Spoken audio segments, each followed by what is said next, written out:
Silence is a Stoic superpower.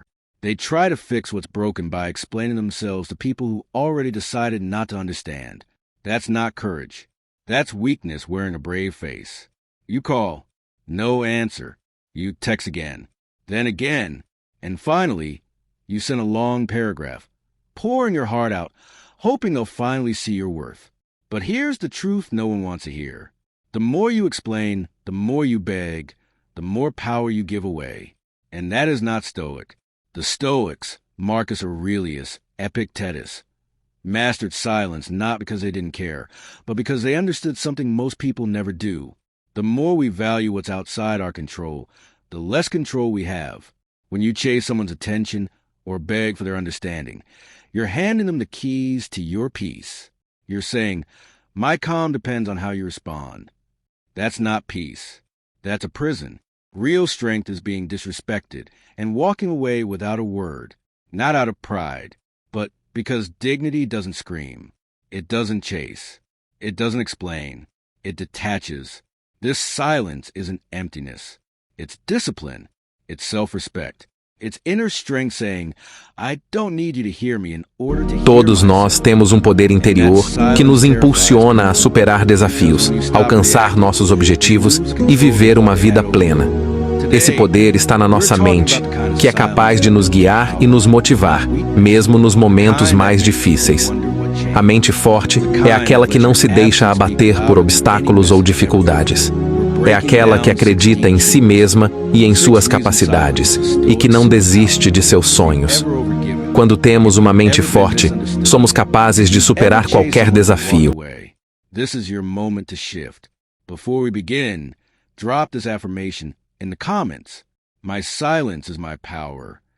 1. Silence makes them feel your absence. When you stop explaining, people start thinking.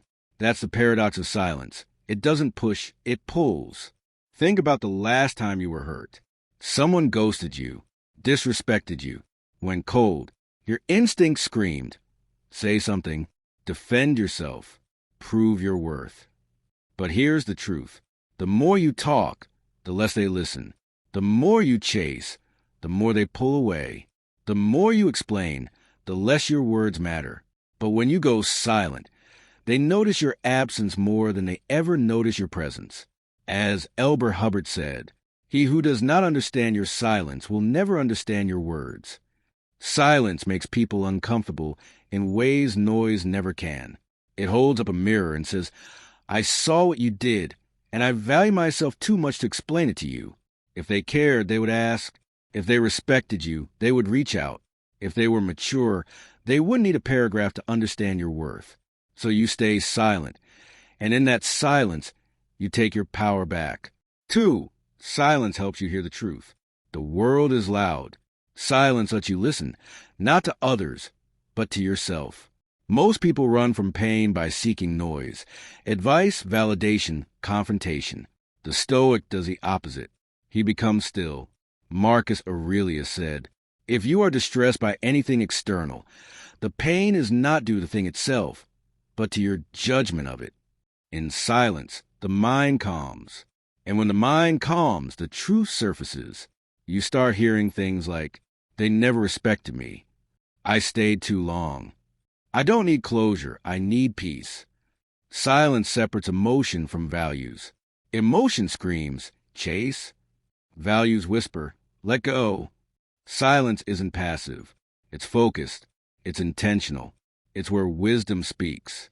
3. Begging for closure is self-betrayal. If someone truly cared, you wouldn't have to beg for closure. They would give it freely. Epictetus said, don't explain your philosophy. Embody it. Closure doesn't come from them. It comes from you. Begging for answers hands your healing to someone who already made peace with hurting you. That's not closure. That's self-abandonment. Real closure is accepting that what they gave was all they were capable of giving and choosing to walk away without needing their permission.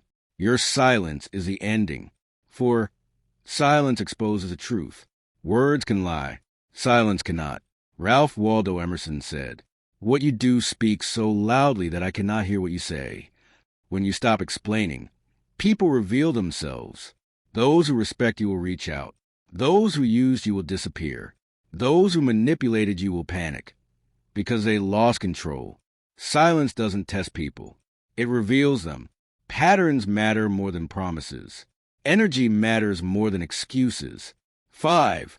Not explaining yourself is confidence. Explaining yourself to people who already decided who you are isn't confidence.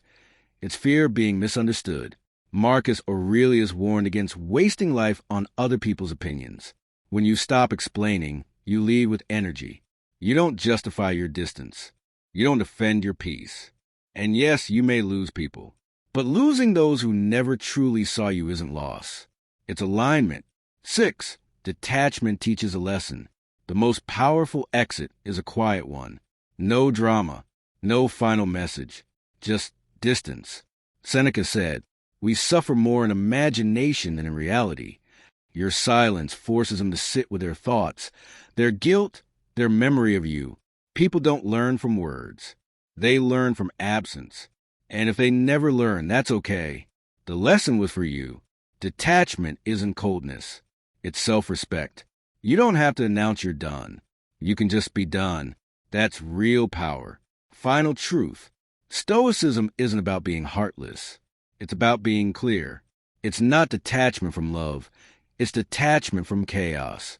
Silence isn't weakness. It's control. Your silence may not win the argument, but it will win you back.